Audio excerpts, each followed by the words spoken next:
प्यारी जू से प्रार्थना करते हैं कि हे प्यारी जू, हे श्यामा जू, हमें आज वेणी गूथन की सेवा प्रदान कीजिए। मैं सच्ची कहता हूं कि आप प्रसन्न हो जाएंगी। मेरी जैसी वेणी गूथना कोई नहीं जानता। एक बार सेवा का अवसर दीजिए। अखिल कोटि ब्रह्मांडों के स्वामी प्रभु प्रेम विवश होकर सांद्रानंद घन प्रेम मूर्ति किशोरी जू से प्रार्थना करते हैं सेवा के लिए। मेरी सो तेरी सो, मेरी शपथ प्यारी जी, बहुत सुंदर वेणी गूंथूंगा।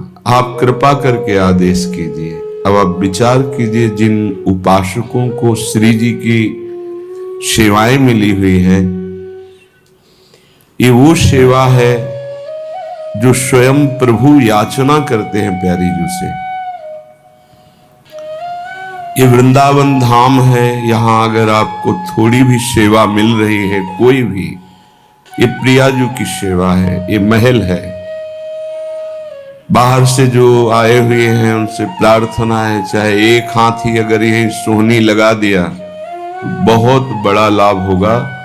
करोड़ों का दान करने पर जो लाभ नहीं होता, यहां थोड़ी सी सेवकाई करने से लाभ मिल जाता है। काफी वर्ष पहले एक बड़े संत यहाँ की नालियां साफ करते थे। जब उनसे भिक्षा मांगने जाते थे तो बात करते थे, तो उनका जो हमें सुख यहाँ की नालियां साफ करने पर मिला, वो बड़ी बड़ी साधनाओं से नहीं मिल सकता। सच्ची कोई बड़े भाग्यशाली हैं जो महल की टहल में टहलनी बनकर रह रहे हैं। हरिराम व्यास जैसे महापुरुष याचना करते हैं, व्यास स्वामिनी की छवि निरखूं, महल टहलनी कीजिए। मुझे महल की टहल मिल जाए। संपूर्ण वृंदावन सेवा कुंज महल है। कहीं भी कोई सेवा बन जाए तो सीधे महारानी जू की सेवा बनती है। प्यारे जू कह रहे हैं, बेणी गूंथी कहा को जाने, मेरी सी तेरी सो, बिच बिच फूल सेत पीत, राते को कर सके एरी सो, मेरी सी तेरी सो।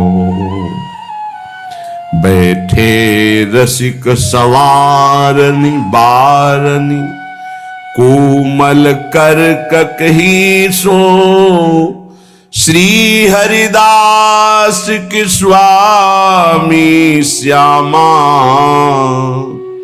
नख सिख लो बनाई दे काजर नख ही सो, श्री हरिदास के स्वामी श्यामा,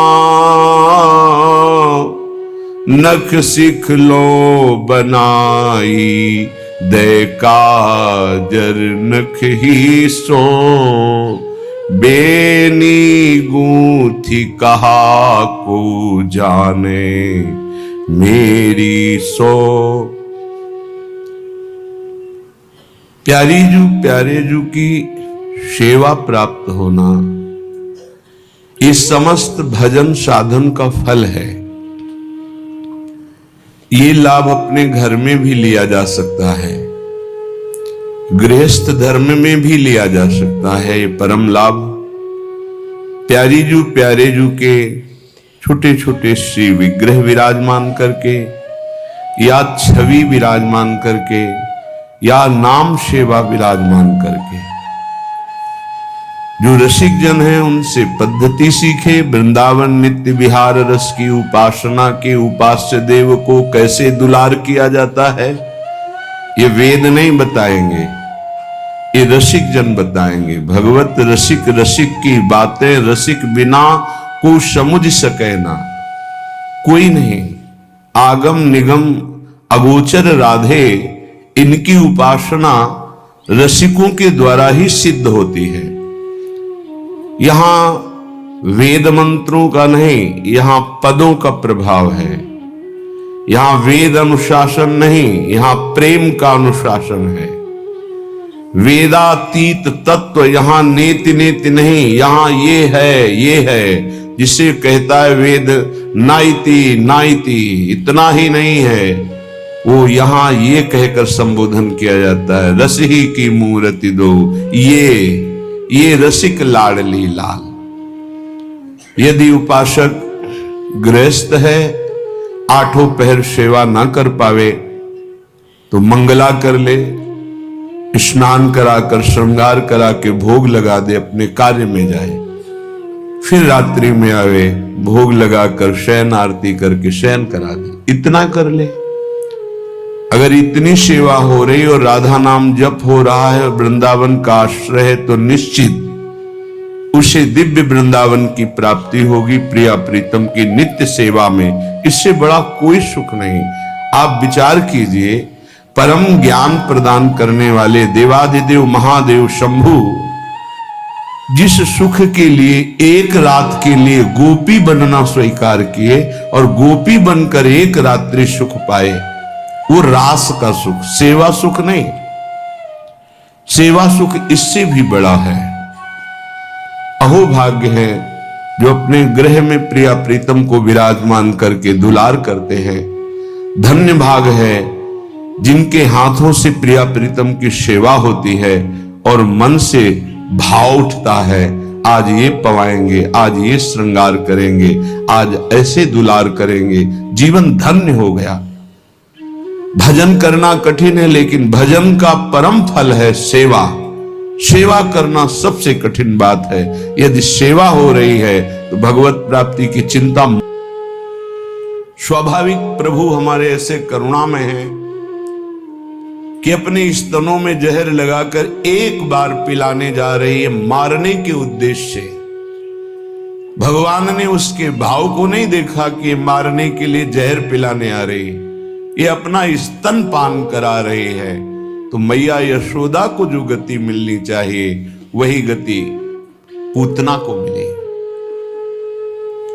जिन्होंने प्रभु के प्रति क्रूर भाव किया उनको भगवान ने परम पद प्रदान किया। फिर जो भाव से दूध का भोग लगाते हैं, भाव से प्रभु को भोग पवाते हैं, भाव से दुलार करते, उनकी सदगति में कहीं संशय। ऐसे करुणा में प्रभु का स्वभाव जो जान गया, सच्ची सच्ची निहाल हो गया। बड़े करुणा में युगल सरकार हैं, अगर थोड़ी भी सेवा बनती है तो निहाल हो जाओगे। जहां युगल सरकार जिस घर में विराजमान है, कोई भी भूत प्रेत ग्रह नक्षत्र कलयुग के दोष वहां प्रवेश ही नहीं कर सकते। जहां युगल सेवा हो रही, पद गायन हो रहा है, नाम कीर्तन हो रहा है, समस्त मंगल नष्ट हो जाते हैं। जहां युगल सरकार का प्रसाद पाया जाता है, चरणामृत पिया जाता है, नामामृत का कीर्तन होता है, उनकी धन्याति धन्य होने में कोई संशय नहीं है। बस पापाचरण ना हो ये परहेज रख ले। श्रीपाद प्रबोधानंद जी महाराज। मेरी बुद्धि बस एक ही बात, इस विषय को भोगने में ये सुख है, निश्चय करती है, विषयों में सुख है। मारा गया प्रभु, मारा। कुछ भी ऐसा नहीं जिस पर मैं टिक सकूं। शरीर टिक नहीं रहा क्योंकि नाशवान प्रतिक्षण नाश की तरफ जा रहा। मन प्रतिक्षण भोगों का चिंतन कर रहा। बुद्धि यही निश्चय करा रही कि भोगों में, रुपया में, घर में, मकान में, स्त्री में, पुत्र में, शरीर में, इन्हीं पे सुख है ना। कभी मैं आत्मा राम नहीं बन सका, अर्थात अपने स्वरूप को नहीं जाना कि मैं कौन हूं। इसलिए दीन बंधु आपकी शरण में बचा लीजिए मुझे, हे नाथ मैं आपकी शरण में। आयुर्विनश्यति यथा मघटस्ततो विद्युत प्रभेद। तो नाथ शरीर में कोई न कोई परेशानी बनी रहती है। वेदांत सततम प्रबल शरीर, ये प्रबल रोग शरीर को छीव कर रहे हैं। High blood pressure, low blood pressure, हम क्या आपसे वादा करें कि हम ऐसी साधना करेंगे कि आप प्रसन्न हो जाएंगे।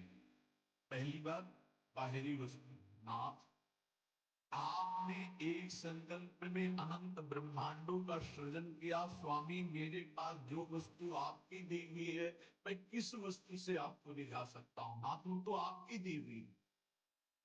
रही शरीर की बात, रोगाहंत सततम प्रबला शरीरम, प्रबल रोग हमारे शरीर की शक्ति को छीन कर रहे हैं। अंदर आए सूक्ष्म से तो कामादयोप्यनुदिनम प्रदान्ति चित्तम, ये काम मोह मद मत्सर इतना गंदा किए हैं अंदर की, हम कैसे आपको कहें कि हम अंदर से आपका ध्यान कर पाएंगे। कभी काम अपना प्रभाव दिखाता है, कभी क्रोध अपना प्रभाव, कभी लोभ, कभी मोह, कभी अहंकार, कभी ईर्ष्या। नाथ बड़ा गंदा हृदय है। और पूरी जीवन की तरफ देखिए, वादा करें कि आज संकल्प लेते हैं कि 5 वर्ष हम ऐसा करेंगे तो 5 दिन का भरोसा है। सदा कलयन दिन नाच रहे मोती सिर पर, पता नहीं प्रभु कब हमारे शरीर का, इसलिए नाथ नाथ नाथ नाथ मेरे पास आपको प्रसन्न करने के लिए कुछ आपकी दी हुई भेंट सामग्री और ये शरीर रोगों का घर, मन विकारों पूरा जीवन मृत्यु के हवाले, किस समय मेरी मृत्यु हो जाए मुझे भरोसा नहीं, पता नहीं। नाथ तस्मात् शरणम मम दीन बंधु, देख नहीं पाए मैं आपकी, आप मुझे अपने चरणों की शरण में रखिए प्रभु। वेदेहु विनश्यति सदा परिणामशीलस्, चित्तं च खिद्यति सदा विषयानुरागे, बुद्धि सदा हि रमते विषयेषु, तस्मात् त्वमद्य शरणं मम दीनबन्धो। और नाथे शरीर का प्रतिपल परिवर्तन होगा। कभी घुटने की बल था, फिर किशोर अवस्था आई, फिर जवानी आई, फिर धीरे धीरे ढल रहा है। ये नाशवान शरीर नाश की तरफ जा रहा है और प्रभु मन प्रतिपल भोगों में लगा हुआ है। हमारा चित्त प्रतिपल भोगों में लगा हुआ है। ईमानदारी की बात देखिए, ये खाऊंगा, ये पीऊंगा, ये देखूंगा, ये भोगूंगा, ये भोगा, ये भोगूंगा, ऐसी गणित चलती रहती है अंदर। और मेरी बुद्धि बस एक ही बात, इस विषय पे भोगने में ये सुख है, निश्चय करती है, विषय में सुख है। मारा गया प्रभु, कुछ भी ऐसा नहीं है जिसमें शरीर टिक नहीं रहा, क्योंकि नाशवान प्रतिक्षण नाश की तरफ जा रहा। मन प्रतिक्षण भोगों का चिंतन कर रहा। बुद्धि ये निश्चय करा रही कि भोगों में, रुपया में, घर में, मकान में, स्त्री में, पुत्र में, शरीर में, इन्हीं में सुख है। नाथ कभी मैं आत्माराम नहीं बन सका, स्वरूप को नहीं जाना कि मैं कौन हूं। इसलिए दीन बंधु आपकी शरण में बचा लीजिए। हे नाथ मैं आप